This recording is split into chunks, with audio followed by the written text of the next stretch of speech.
Assalamualaikum warahmatullahi wabarakatuh. Selamat pagi anak-anak. Hari ini kita sudah masuk pelajaran 9. Mari melaksanakan sholat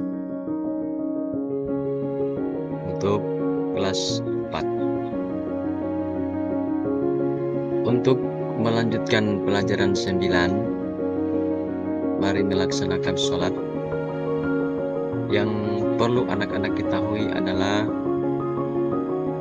apa pengertian dari sholat. Yang kedua, rukun sholat, sunnah-sunnah sholat, syarat wajib dan syarat sahnya sholat. Anak-anakku sekalian,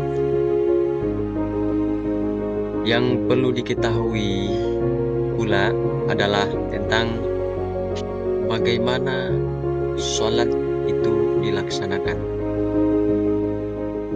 Baik, anak-anakku sekalian, sebelum kita mulai pembelajaran, terlebih dahulu kita membaca doa. Doa dimulai, Rabbi zidni ilman warzuqni fahma waj'alni minas sholihin.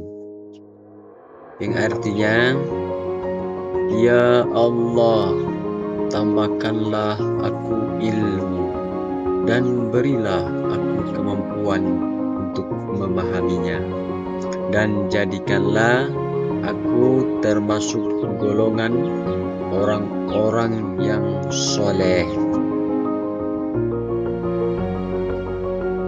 Nah, kita sudah masuk bagian-bagian dari sholat itu sendiri. A. Pengertian sholat. B. Rukun sholat. C. Sunnah sholat. Yang D. Syarat wajib dan syarat sahnya sholat. Nah, kita masuk yang pertama dulu nih, yang pengertian sholat. Apa sih sholat itu? Anak-anak, sholat menurut bahasa adalah doa, sedangkan menurut istilah yaitu rangkaian ibadah yang tersusun dari beberapa perkataan dan perbuatan yang dimulai dengan takbir dan diakhiri dengan salam. Salat itu hukumnya fardu ain yang harus dikerjakan 5 waktu dalam sehari semalam. Salat fardu harus kita kerjakan walau dalam keadaan apapun. Jika sedang sakit, tidak mampu melaksanakan salat sambil berdiri, kita dapat melaksanakan sambil duduk. Jika duduk pun juga tidak mampu, kita dapat melaksanakannya sambil berbaring. Karena Allah Subhanahu wa ta'ala berfirman dalam surah Al-Ankabut ayat 45. Yang artinya, dirikanlah salat, sesungguhnya salat itu menjaga dari perbuatan keji dan mungkar. Al-Ankabut ayat 45. Waktu salat, Allah telah memerintahkan kepada kita untuk salat 5 waktu sehari semalam. Dan waktunya masing-masing telah ditetapkan oleh Allah. Dan Allah berfirman dalam surah An-Nisa ayat 103. Sungguh, salat itu adalah kewajiban yang ditentukan waktunya kepada orang-orang yang beriman. Adapun waktu salat yang ditetapkan yaitu sebagai berikut. Yang pertama, waktu salat subuh, yaitu terbit fajar, ya, terbit matahari dengan jumlah 2 rakaat. Yang kedua, waktu salat zuhur, yaitu mulai matahari condong ke arah barat sampai datangnya waktu asar dengan jumlah 4 rakaat. Yang ketiga, waktu salat asar, yaitu mulai dari habis waktu salat zuhur sampai terbenamnya matahari di arah barat dengan jumlah 4 rakaat. Yang keempat, waktu salat maghrib, yaitu dari mulai terbenam matahari hingga hilangnya mega merah pada warna senja dengan jumlah 3 rakaat. Dan yang kelima, waktu sholat isya, yaitu mulai habis waktu sholat maghrib hingga terbit fajar dengan jumlah 4 rakaat. Oke anak-anakku sekalian, sholat itu adalah hukumnya wajib. Jadi kalau kalian bisa sempat sholat di masjid ataupun di rumah secara berjamaah, ayo kita sholat. Karena sholat itu wajib bagi umat Islam dan wajib bagi kita semua untuk melaksanakan itu. Nah, yang kedua adalah tentang rukun sholat. Apa sih rukun sholat itu? Rukun sholat adalah segala sesuatu yang wajib dikerjakan pada waktu melaksanakan sholat dan tidak boleh ditinggalkan dengan sengaja. Jika kamu meninggalkan salah satu rukun sholat, maka ibadah sholat kamu tidak sah. Rukun sholat yaitu ada beberapa hal, ada 13. Pertama, niat di dalam hati untuk melaksanakan sholat karena Allah. Yang kedua, berdiri bagi yang mampu. Ketiga, mengucapkan takbiratul ihram, membaca Allah Akbar. Yang keempat, membaca surah Al-Fatihah pada setiap rakaat, dari rakaat pertama sampai rakaat terakhir. Yang kelima, ruku dengan tumaninnah, diam sebentar.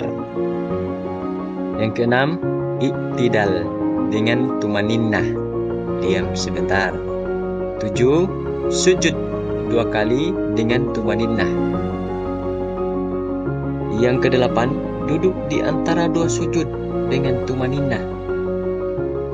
9, duduk tasyahud akhir dengan tumaninnah. 10, membaca tasyahud akhir. Yang ke-11, membaca salawat atas Nabi ketika tasyahud akhir. 12, memberi salam yang pertama sambil memalingkan muka ke arah kanan dan balik ke arah kiri. 13, menerbitkan ruku, artinya meletakkan ruku pada tempatnya menurut susunan yang telah ditetapkan. Dan yang ketiga adalah tentang sunnah-sunnah sholat. Sholat sunnah artinya perbuatan yang dianjurkan. Apabila perbuatan itu dikerjakan akan mendapat pahala, dan apabila ditinggalkan tidak berdosa. Adapun yang termasuk sunnah-sunnah sholat antara lain sebagai berikut. Yang pertama, mengangkat kedua tangan ketika takbiratul ihram. Yang kedua, mengangkat kedua tangan ketika akan ruku, berdiri dari ruku dan berdiri dari tasyahud awal. Yang ketiga, meletakkan telapak tangan kanan di atas punggung tangan kiri dan keduanya diletakkan di bawah dada. Keempat, melihat ke arah tempat sujud. Yang kelima, membaca doa iftitah. Yang keenam, diam sebentar sebelum membaca Al-Fatihah dan sesudahnya. Yang ketujuh, melafalkan amin setelah membaca surah Al-Fatihah. Yang kedelapan, membaca surah atau ayat Al-Quran sesudah membaca surah Al-Fatihah pada kedua rakaat pertama. Yang kesembilan, bagi makmum mendengarkan bacaan imam.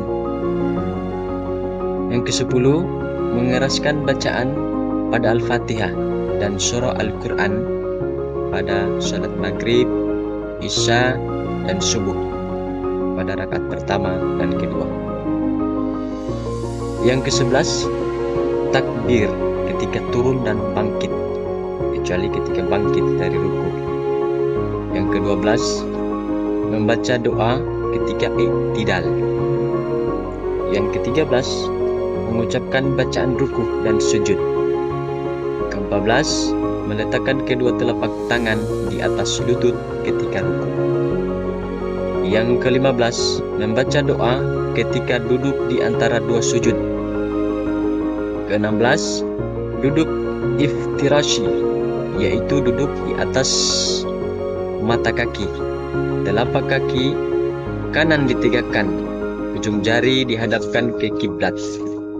Yang ke-18, duduk tawaruk, sama seperti duduk iftirashi, tapi telapak kaki kiri dikeluarkan ke sebelah kanan.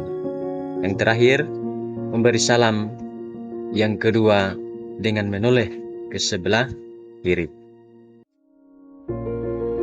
Dan yang terakhir adalah bagian D, syarat wajib dan syarat sahnya salat. Syarat wajib salat adalah segala sesuatu yang wajib dipenuhi sebelum mengerjakan salat.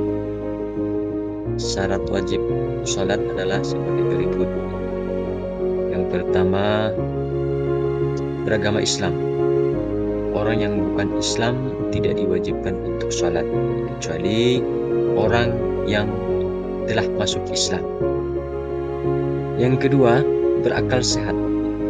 Orang gila atau orang yang dalam keadaan mabuk tidak diwajibkan salat.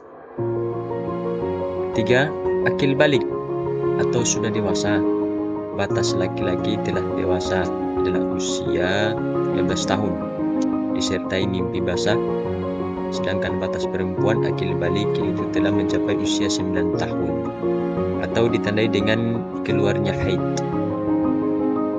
Syarat sahnya salat yaitu segala sesuatu yang harus dipenuhi dan disempurnakan sebelum mengerjakan salat. Syarat sah salat itu terdiri atas hal-hal berikut. Yang pertama, suci dari hadas besar dan hadas kecil. Menghilangkan hadas besar yaitu dengan mandi dan menghilangkan hadas kecil dengan wudu. Sesuai hadis riwayat Abu Hurairah radhiyallahu anha dari Rasulullah sallallahu alaihi wasallam, beliau bersabda, salat salah seorang di antara kalian tidak akan diterima apabila ia berhadas hingga ia berwudu. Hadis Muslim nomor 330. Suci dari hadas besar dan hadas kecil membuat tubuh kita bersih. Ingatlah bahwa bersih adalah pangkal kesehatan. Tubuh yang bersih membuat kita lebih sehat dan bugar. Suci badan, pakaian dan tempat najis. Menutup aurat laki-laki ataupun aurat perempuan yang harus ditutup seluruh badannya. Aurat laki-laki antara pusat dan lutut, sedangkan aurat perempuan itu seluruh badan. Sudah tiba waktu salat dan menghadap kiblat. Nah, itulah anak-anakku sekalian pemaparan materi yang terdapat di pelajaran 9 tentang memahami makna salat.